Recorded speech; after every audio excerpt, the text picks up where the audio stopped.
the smartest giant in town. George was a giant, the scruffiest giant in town.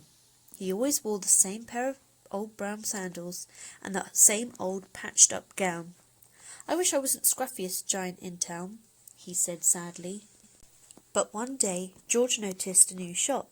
It was full of smart clothes, so he brought a smart shirt, a smart pair of trousers, a smart belt, a smart stripy tie, some smart socks with diamonds up the sides, and a pair of smart shiny shoes.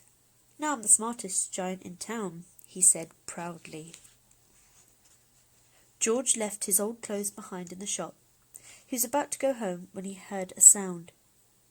On the pavement stood a giraffe who was sniffing sadly. "What's the matter?" asked George. "It's my neck," said the giraffe. "It's so very long and so very cold. I wish I had a long, warm scarf." "Cheer up," said George, and he took off his stripy tie. "It didn't match my socks anyway," he said, as he wound it round and round the giraffe's neck. It made a wonderful scarf. "Thank you," said the giraffe. As George strode towards home, he sang to himself, "My tie's a scarf for a cold giraffe, but look at me up and down. I'm the smartest giant in town." George came to a river. On a boat stood a goat, who was bleating loudly. "What's the matter?" asked George. "It's my sail," said the goat. "It blew away in a storm. I wish I had a strong new sail for my boat." "Cheer up," said George, and he took off his new white shirt. "It kept coming untucked anyway," he said, as he tied it to the mast of the goat's boat. It made a magnificent sail. "Thank you," said the goat. George strode on, singing to himself, "My tie's a scarf for a cold giraffe. My shirt's on a boat as a sail for a goat. But look at me up and down. I'm the smartest giant in town."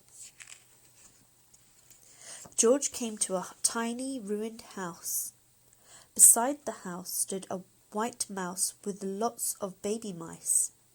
They were all squeaking. "What's the matter?" asked George. "It's our house," squeaked the mother mouse.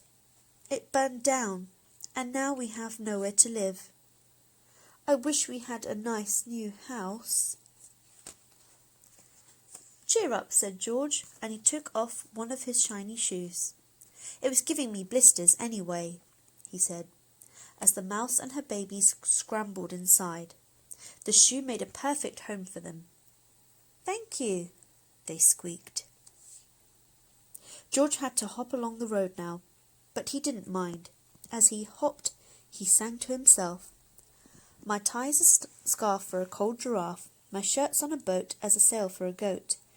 My shoe is a house for a little white mouse. But look at me up and down. I'm the smartest giant in town." George came to a campsite. Beside a tent stood a fox, who was crying. "What's the matter?" asked George. "It's my sleeping bag," said the fox. "I dropped it in a puddle. I wish I had a warm, dry sleeping bag." "Cheer up," said George, and he took off one of his socks with diamonds up the sides. "It was tickling my toes anyway," he said, as the fox snuggled into it. It made a very fine sleeping bag. "Thank you," said the fox. George hopped on, singing to himself, "My tie's a scarf for a cold giraffe. My shirt's on a boat as a sail for a goat. My shoe is a house for a little white mouse. One of my socks is a bed for a fox. But look at me up and down. I'm the smartest giant in town." George came to a big squelchy bog. Beside the bog stood a dog, who was howling. "What's the matter?" asked George. "It's this bog," said the dog.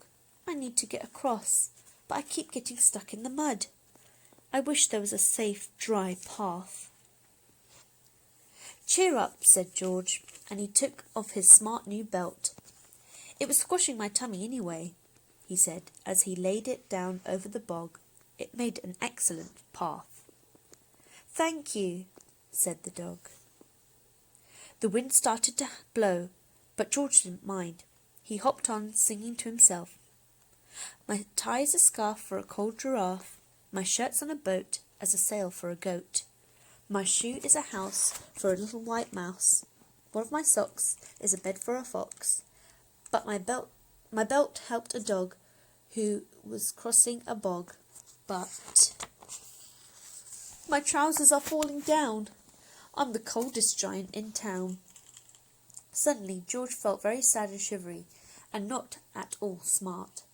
He stood on one foot and thought, I'll have to go back to the shop and buy some more clothes, he decided. He turned round and hopped all the way back to the shop. But when he got there, it was closed. Oh no, cried George. He sank onto the doorstep and a tear ran down his nose. He felt as sad as all the animals he had met on his way home. Then, out the corner of his eye, he saw a bag with something familiar poking out the top. George took a closer look. My gown, he yelled. My dear old gown and sandals. George put them on. They felt wonderfully comfortable. I'm the cosiest giant in town, he cried, and he danced back home along the road. Outside his front door stood all the animals he had helped. They were carrying an enormous present. Come on, George, they said. Open it. George untied the ribbon. Inside was a beautiful gold paper crown and a card. Look inside the card, George, said the animals. George put the crown on his head and opened the card. Inside it said, Your tie's a scarf for a cold giraffe, your shirt's on a boat as a sail for a goat. Your shoe is a house for a little white mouse. One of your socks is a bed for a fox. Your belt helped a dog who was crossing a bog. So here is a very fine crown to go with the sandals and gown of the kindest giant in town.